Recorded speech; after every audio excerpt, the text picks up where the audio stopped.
अब हमारी अगली स्पीकर हैं प्रोफेसर मोनिशा बनर्जी। वो हमारे लखनऊ यूनिवर्सिटी की रिसर्च सेल की डायरेक्टर हैं और ह्यूमन जेनेटिक्स लैब, जो zoology department molecular human genetics lab है, उसमें वो काम करती हैं। और अभी वो प्रयास कर रही हैं कि लखनऊ यूनिवर्सिटी में भी कोविड की टेस्टिंग हो सके, क्योंकि एक टेस्टिंग जो है हमारे साथ कोरोना का एक बहुत बड़ा इशू है। जितनी ज्यादा टेस्टिंग होगी उतना ज्यादा आपका ट्रीटमेंट हो सकता है। तो उसमें लखनऊ यूनिवर्सिटी के योगदान को लाने के लिए जूलॉजी डिपार्टमेंट और मोनिशा जी कोशिश कर रही हैं। तो I invite professor Monisha Banerjee, आप अपनी स्क्रीन शेयर करिए इसमें। Everybody can hear me? Yeah. Yeah, so good morning, everybody, participants of the webinar. And first of all, I would like to thank our Honorable Vice Chancellor, Professor Alok Kumar Rai, and our DSW Madam, Professor Poonam Tandon, for organizing this webinar. And thank you, Sudhir Mehrotra, sir, for making my job easy. So I will just go into the details of the, as per my topic, the mechanism of infection and the genetics. So just now Poonam Madam says she has seen the virus for the first time. Now I will just take all of you inside the virus. So what is there inside the virus? So these will be my contents. The timeline already sir has given the details. Now I'll just start. It will be especially my lecture is for the non-biology participants of the webinar. So I will just start with what is a virus, what is genetic material, then coming to the topic, that is what is SARS, genome of SARS-CoV-2, then the mechanism of infection and mechanisms of the therapeutic targets of COVID-19 and the possible diagnostic approaches, which we are talking about and listing the whole day actually. So this is the timeline. So as sir said, it started in December 2019, and now we are today 19th April. So we all know the number of cases has just gone up. There is no country showing lowering down now. It has stabilized in some places, but it is still on the rise. So now coming to the topic, what is a virus? So a virus is a microscopic package of genetic material surrounded by a molecular envelope, and the genetic material can be either DNA or RNA. So what is this genetic material actually? The DNA, it is a double-stranded molecule that is found in all organisms such as humans, animals, plants, and viruses. And this this is actually the genetic material is the blueprint. That is the genetic code for all organisms, how the organisms are made, how we look like, and how they develop and how they reproduce. Now, RNA is a single-stranded molecule. In contrast to the DNA, it copies and transmits this information, which is there in the genetic code, to proteins, and they can be synthesized. And these proteins are the ones which carry out the functions and keeps the organisms alive and allow them to develop further. So the viruses which we are talking about now is the coronavirus, that is the SARS-CoV-2. It contains only RNA. As we just heard, this is a single-stranded nucleic acid, which means, and these RNA, so I will just go into my further slides where I can show you. Okay. So here, the RNA, it simply translates and forms the proteins, and it infiltrates into the healthy cells to multiply and survive. So once the virus is inside the cell, it uses its own genetic code, that is the RNA in case of our coronavirus, to take control and use the machinery of the host cell to, and it reprograms the cells actually where it enters. And then these host cells become the virus making or manufacturing factories. Now just coming to the cell anatomy. Now this is a cell in which the coronavirus enters actually. So these are all the cell organelles which you can see inside, and all the biology students know them very well. So I just want to point out to the ribosomes. They are the platform where the proteins are synthesized. And then we have the endoplasmic reticulum on which the ribosomes are attached. And then this is a Golgi complex. There are many other things, but I just want you to concentrate on these three: ribosomes, ER, and Golgi complex. Now this is just to give you an idea. Like this is the cell, this is the nucleus with the new genetic material. These are the chromosomes which we all talk about. And then the chromosomes are made of the DNA, which is a double-stranded DNA here. This is what we are all made of. Now, this is the double-stranded DNA. Just first, I will start with the DNA. This is a double-stranded DNA here. And this transcribes to form the single-stranded RNA. This is what generally happens in all the humans and all the other animals where the genetic material is double-stranded DNA. So it transcribes to form the messenger RNA. This is the single-stranded messenger RNA. And then which translates, that is, there is a lot of processing which goes on in between. And then it forms the proteins. This is the protein here. Now that process is called the translation. This entire process is called the central dogma of biology. Like everybody knows that. Now, so this figure is just to show how the information in the DNA passes on to the mRNA, that is transcription. This is the nucleus. It comes out of the nucleus into the cytoplasm of the cell. And where these are the ribosomes, where I just told you, this is the messenger RNA, the yellow one.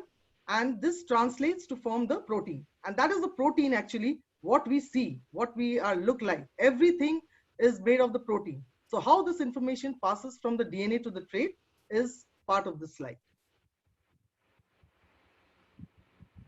Now coming to the two nucleic acids which we all talk about, that is the DNA, which I just now showed you. Here, this is the double-stranded DNA.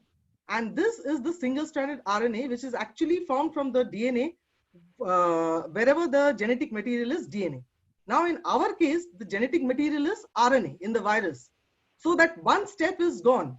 Like from the DNA, it transcribes to form the RNA.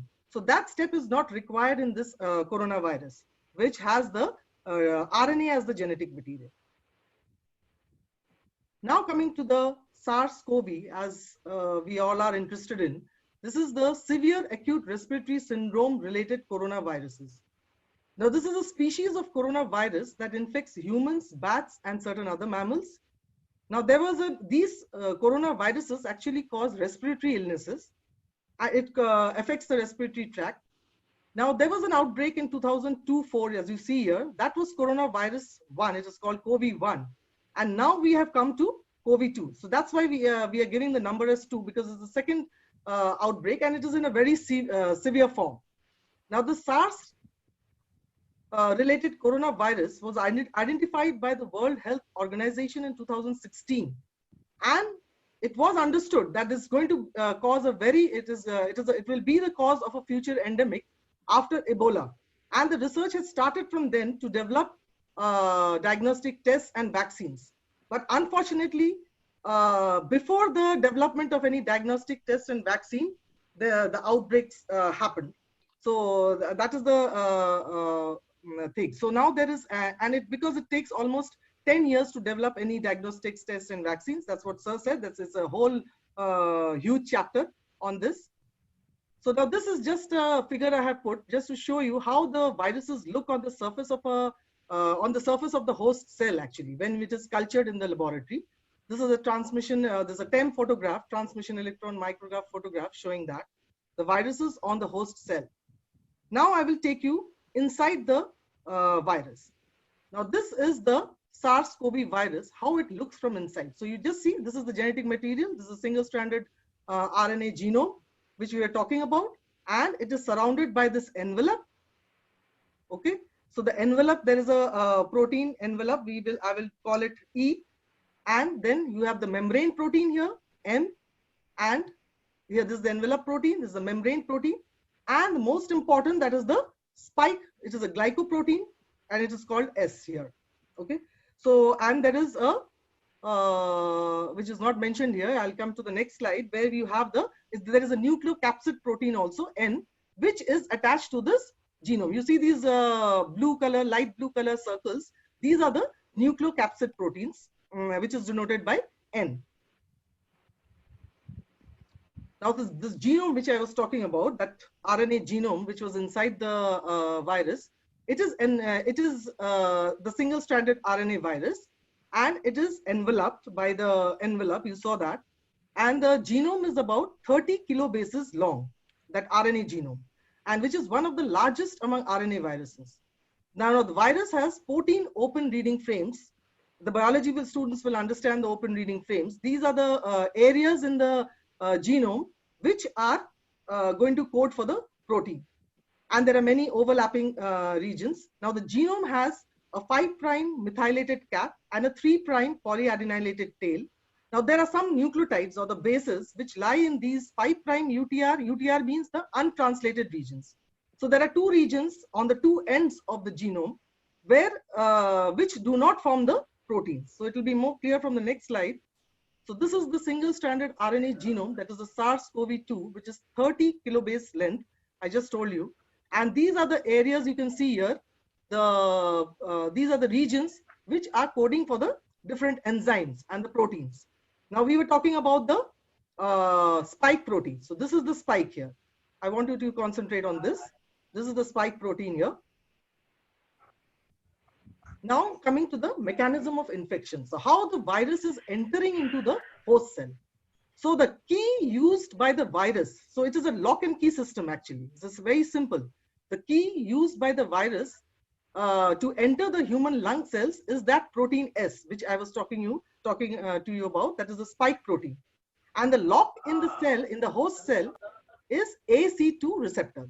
So the virus enters the host cell by binding to the angiotensin converting enzyme 2 receptor. And the entry of the virus is facilitated by the other proteins, which are produced by the viral genome itself. So this is facilitated by the protease enzyme and all the other proteins, which I won't go into the details. The SARS-CoV genes, now they work once the virus is inside the cell, the genes for RNA polymerase. So any polymerase enzyme, it helps in the replication of the genome. So here the RNA polymerase is the enzyme that helps the replication of the viral genome. And then there are other viral proteins which helps in the process to make new viral particles. So here it is more clear. This is so before we go to the mechanism of infection, it's very important to understand the structure of the virus. So we were talking about all these proteins just now: spike, nucleocapsid, membrane, and envelope. So this is the spike protein which has been enlarged over here, and this is the ACE2 receptor protein. And this protein lies on the host cell membrane. Now I'll come to that figure in the next slide. So this is the interaction you can see here. This is the domain. It is called the receptor binding domain. This is the portion of the spike protein which is going to bind to the host cell surface. So here is, I think it will be clear. This is the SARS-CoV-2 and the host interaction, how it happens. So here you can see these are the spike proteins all around the virus. This is the single-stranded RNA genome which we are talking about. Now this spike protein, this is the receptor, and this is the lipid bilayer, as Sir was also talking about. This is the host cell, this is the membrane of the host cell, and this is the ACE2 receptor on the membrane. And these are the other enzyme which is present on the membrane, and it facilitates the binding of this spike protein to the ACE2 receptor. Now the main function, that is once now this virus has the spike protein has bound to this, and now how the virus is going to enter into the host cell. So that's what is my next slide. So I'll just come to this slide first. So you can see here, just I will explain it. This is the virus you saw just now. This is spike protein, and these are the receptors which were on the host cell membrane. Now these spike protein is recognized by they have complementary structures. This is a protein-protein interaction, and this binds to the surface receptor. And now then you can see here how the membrane of the host cell invaginates over here.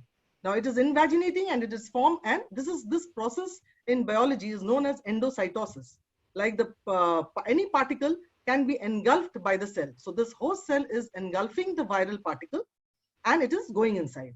Now once this virus particle goes in, then the membrane of the viral particle, it gets disintegrated in the cytoplasm. Now this is the cytoplasm, and this whole area which you see here in the light blue, it is the cytoplasm or inside of the cell. Now this is this ribosome which you see in blue, this is the host ribosome. Now the moment the viral membrane is disintegrated and the genome, the RNA genome is released into the host cell, the host cell machinery is disturbed. Now a foreign particle has entered the host cell. So you can imagine what's going to happen inside. Everything is going to go haywire. So all the machinery, all the organelles get disturbed, and now the virus particle like overpowers the machinery in the cell. It starts using the endoplasmic reticulum, as I told you in the first slide, and here is the Golgi apparatus, which will start utilizing this. So here you can see this. This is the viral genome, the single-stranded genome. Now is in the endoplasmic reticulum here of the host cell. Now the virus has started utilizing the host cell machinery, and the CoV, you can see here the CoV genome is here. The nucleocapsid protein gets again bound to the genome, and here you can see the SME, the other envelope proteins, and the membrane proteins, they all start forming here, and then slowly the new virus particle start assembling, and the new virus particle is formed inside the host cell. And you can see there is a covering here, this light blue covering here. Now this is also in the form, it goes out of the host cell again in the form of vesicle. Now this vesicle will it binds to the membrane, host cell membrane, and it gets released. Now here it was entering, and now here it is getting released. Now it gets released in huge numbers, and then it goes and infects the neighboring cells, neighboring host cells. And it is a very fast process. That is, you know, you have heard the incubation time. So, and it differs from person to person. So now the virus, it moves out. The replication, after replication and assembly of the viral particles, it moves out and infects the other cells. So this is what I have just now spoken. It is, I have just jotted down the points here, how the whole process of infection is happening, and the new viral particle goes and infects the neighboring cells. Now the structure protein, the S protein, the spike protein, and the AC2, they have been utilized for the drug development. I'll just take you through fast through that. Now this was a paper. It was already submitted in February 2020. You can see this was a landmark paper, which was its review or its publication was expedited because of the just after the outbreak, because it gives a very big lead in how to develop and which points we have to concentrate on in the development of drugs. So now coming to the mechanism of the therapeutic targets of COVID-19. So what is what should be and what is the actual purpose of developing a drug? It is how to avoid the entry of these viral particles into the host cells. So 3 models have been proposed. So firstly, if the spike protein is blocked, the first model is that the receptor binding domain, which I showed you earlier, the receptor binding domain of COVID-19 spike protein can be managed. It can be blocked in some way so that it cannot bind to the ACE2 receptor on the host cell. Now the second thing is that you don't do anything with the viral protein. You can tap the ACE2, that is the host cell receptor protein, and develop an antibody. So the binding site of the spike protein can be blocked on the ACE2, so that the viral particle cannot bind at all to the ACE2 receptor, and so our host cell will be safe. And the third model is that we can develop some ACE2 chemical analogs. Actually, we can design some chemical analogs of ACE2 receptor, so that the ACE2 receptor, like the viral particles, bind to these analogs before coming in contact with the actual ACE2 receptor on the host cell. So before that, and so our host cell is going to be safe. So these 3 models are being tapped by the scientists all over the world to produce this therapeutic molecules actually. So now there are different molecules which have been developed so far, like antiviral treatments. So we were talking about chloroquine and hydrochloroquine. We have heard a lot about that on social media. So the antivirals are actually the drugs that interfere with the, so what is the mechanism actually? So the antivirals, which I told you, there are the 3 models where, so first and foremost, we can stop the replication of the harmful viruses without harming the host cells. They can work by blocking the entry of the virus into the host cell, or by inhibiting the replication of the virus. So if by chance the virus has entered the host cell, then we have to stop the replication, or don't allow the virus at all to enter the host cell. So these are some of the antivirals which are being tried.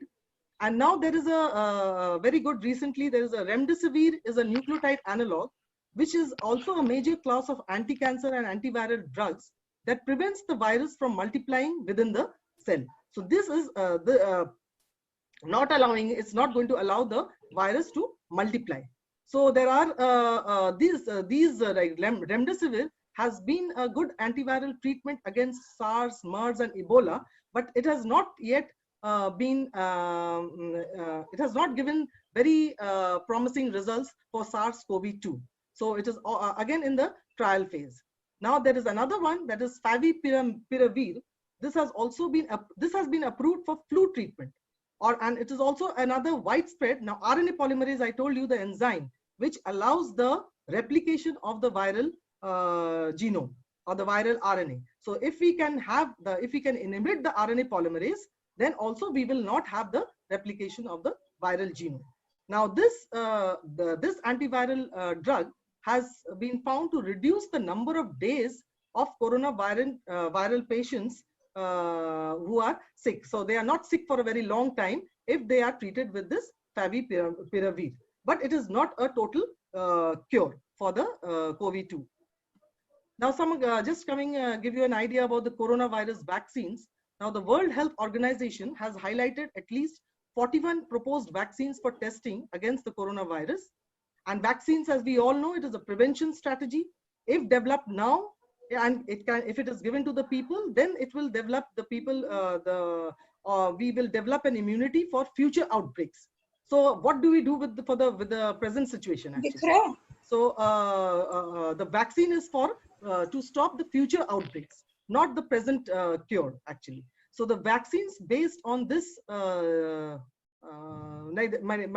giving you the latest status that the vaccines have been developed against the that is the spike protein. The vaccines have been developed against the spike protein, and again by China here, and they have already finished this last week. They have finished the phase 1 clinical trials in monkeys. So for any drug trial, it has to be first tested on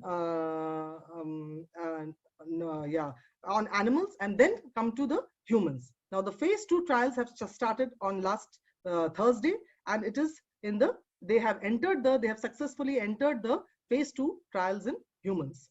And studies of numerous antiviral treatments and potential vaccines are already underway. We all know that. And never has science advanced so much in such a short period. In 3 months of time, there are several papers which have come out regarding all these things, and we all are aware of it. Now I'll just tell you, so like everybody in the news channel and in the papers, and this is the gold standard, that is the real-time PCR, which sir also mentioned, and this is the only test which is a definitive test for coronavirus till date.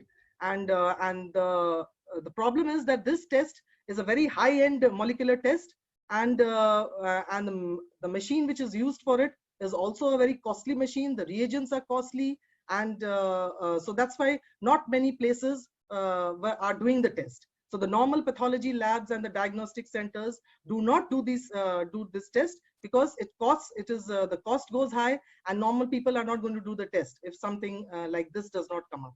So here I just want you to concentrate on this slide. Here you can see this is the pre-infection stage, where you have very little quantity of the viral genome, and now if it is only infection, then late in infection, then the number of the replicates, or I told you just now in the mechanism that how the viral particle replicates and how the genome replicates, and the number increases. So you can see here that the number is here. And so this RT-PCR, the normal, there is no way how you can detect the virus at this stage. So here that is where the RT-PCR technology has helped a lot. So because in RT-PCR, what you do, you amplify this much amount into a huge amount, and which can be detected easily. So the method is highly sensitive. So I'll just take you through that method just for the students. so that you get an idea what's going on actually.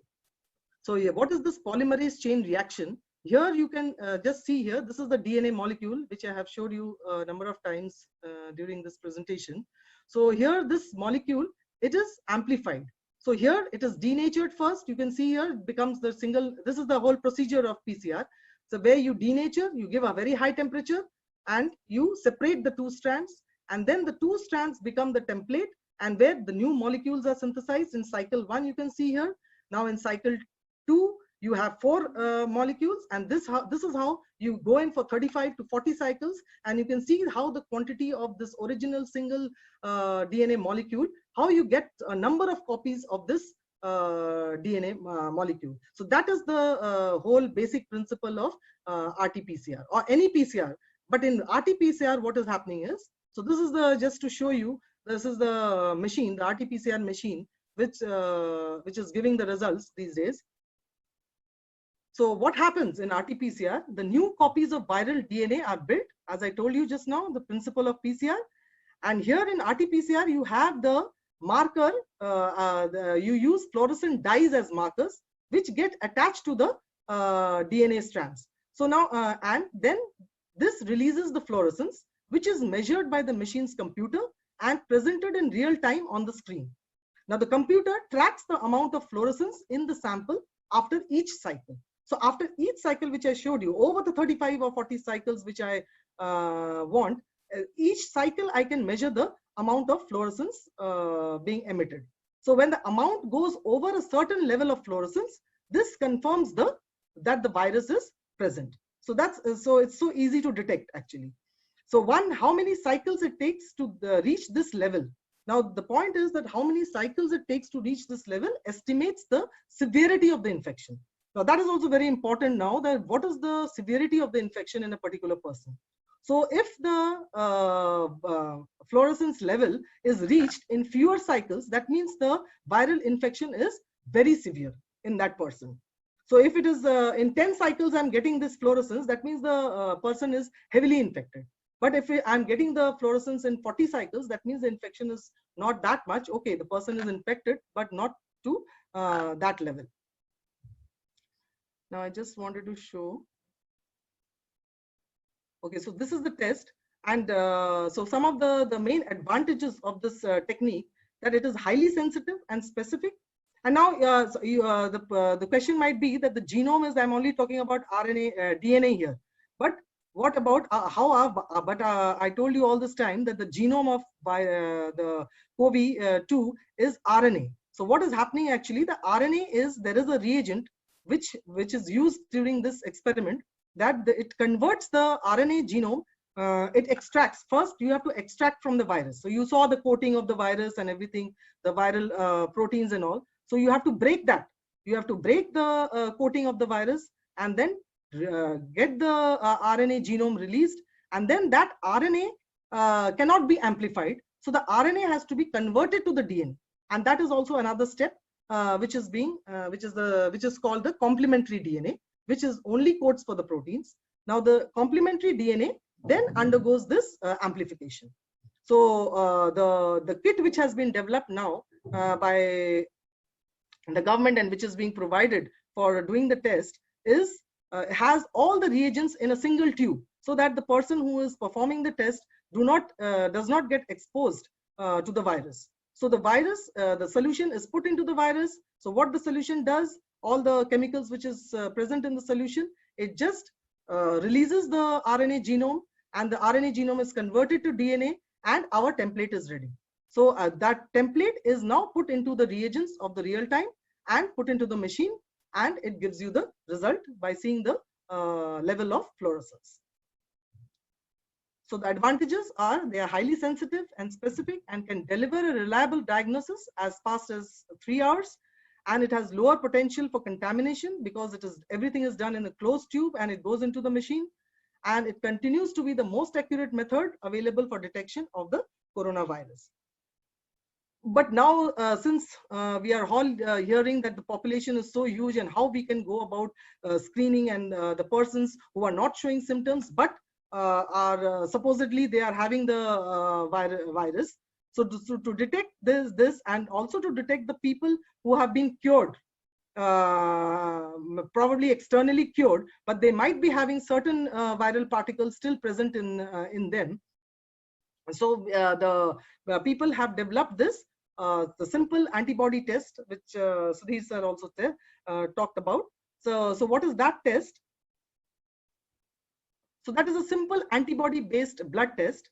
So and it is now it has been recommended by our Indian Council of Medical Research also, that all symptomatic that is the individuals who are showing the symptoms, like this is what is ILI. This is influenza like your influenza like illness. So whoever has cough and fever, cold and low grade fever, all of them are going to have this are going to be subjected to this rapid antibody blood test. So this can happen only with a simple blood test. And what is happening here, actually it is measuring the level of antibody in the person. So whenever there is a foreign particle, the virus is a foreign particle, or it is called the antigen. When it enters the host cell, the host immune system produces antibodies. So that those antibodies are being tested. So the antibodies being tested is IgM and IgE. So this IgM and IgE levels go up even in other diseases. But here this is just going to give a like a lead that if that person is having fever and flu-like symptoms. So then this is the strategy which is being followed. You can see here, this is the symptomatic ILI. If anybody has cough, cold and low grade fevers or sore throat, then they are quarantined. All of us know that. So now the government is trying to do the rapid antibody test for these individuals. So if they are positive, that means they probably might have this COVID-19 infection. And if they are negative, then they will negative. Then also they are taking them for your RT-PCR. And because they are having the symptoms, actually, that's why. So now if the RT-PCR is positive, as we just now saw, it is COVID-19 case. If it is negative, then it is a non-COVID-19 case, but susceptible because they are having this ILI symptoms. And if the PCR is not done, then you just do a home quarantine. So now, just to cater to the huge population in our states, what they have started doing is they have started testing, they have started pooling the samples. Like 5 individuals, they are pooling the samples. So if the RT-PCR result is negative, that means none of the person has the COVID-19. But if the pooled sample is showing a positive fluorescence, that means some out of those 5, one person might be having COVID-19, then your job increases. You have to do the individual test. So there is no way you can escape. So I just think I have just covered everything what I was asked to. And the takeaway is that no approved antiviral or specific SARS-CoV-2 vaccine till date. All antiviral and vaccine proposals are in experimental phase. So some will not work, but the chance, which is called Solidarity, which is doing this COVID treatment, trying to find out ways, and all countries are joining into that. This is a great global clinical trial project which is going on now. So the takeaway is, again, protecting yourself, protecting patients, and protecting your family and community. And there is a plasma therapy, which just now there was a student who asked the question. So just I want to tell you in that the plasma is of the person who has now been cured of COVID-19. It is expected that he has the antibodies for COVID-19. So that plasma is being taken, and the trial has already started in Delhi. And that plasma is being injected into the COVID-19 patient just to see whether the severity of COVID-19 can be reduced. So what we can do at present situation, I agree with Dr. Manisha Gupta, who in the start of the webinar told that you have to increase your immunity. So we please go in for immunity boosters and take care of selves. So thank you so much, ma'am. Thank you very much, Monisha. The questions are already there in the box. Okay. So there is one question from Shreyans Tripathi, that which antibody are used in detection of COVID-19 in rapid detection technique. Which antibody? Yeah. So I just told you, I think I showed you also. It was the IgM and IgG. So it is first they see the level of IgM and then it shows the level of IgG. So if the levels are high, that means they might be like they should go in for a specific test. Okay. So it is just an indirect way of showing, seeing. It is a screening method actually. Because how do you screen the people? Because they are not, if they have a slight fever and cough, then nobody complains and nobody sees that. So slowly they are increasing the number of people being screened. So first people who are having the symptoms, and then they want to actually, their aim is to test everybody. In fact, even the normal, even us, like who are staying at home, so that there is they don't want to leave any stone unturned actually. There is a comment from Shama Mahmood. Very well explained, Monisha. Okay, there is a good comment for you. Another question from Varun Tripathi, and earlier also one question regarding temperature also. Varun Tripathi, would there be any role of temperature in the rate of spread of COVID-19? Yeah, that is a very pertinent question. Pertinent so question, but there is a like actually the problem is that you have to conduct lab experiments for all this.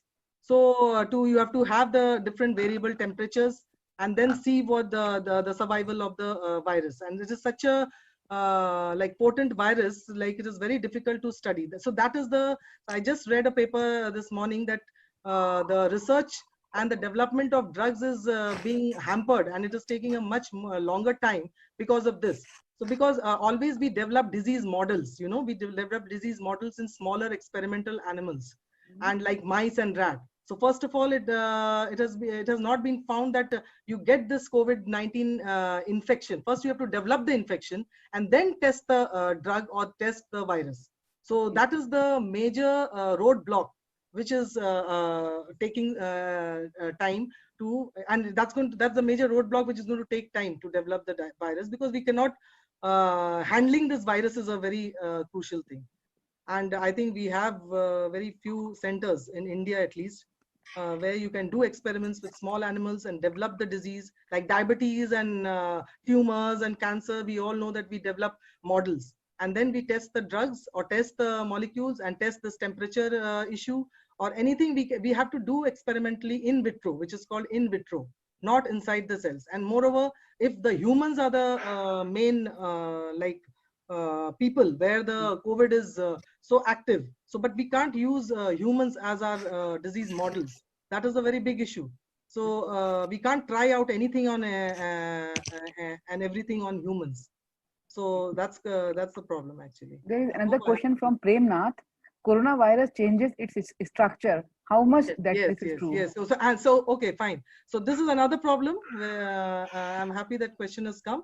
That because of the sir also mentioned, I think in his lecture, that there is this coronavirus. So by the time if at all the vaccine is developed with the sequence and the ACE2 receptor protein or the spike protein, which is presently the sequence is known at present.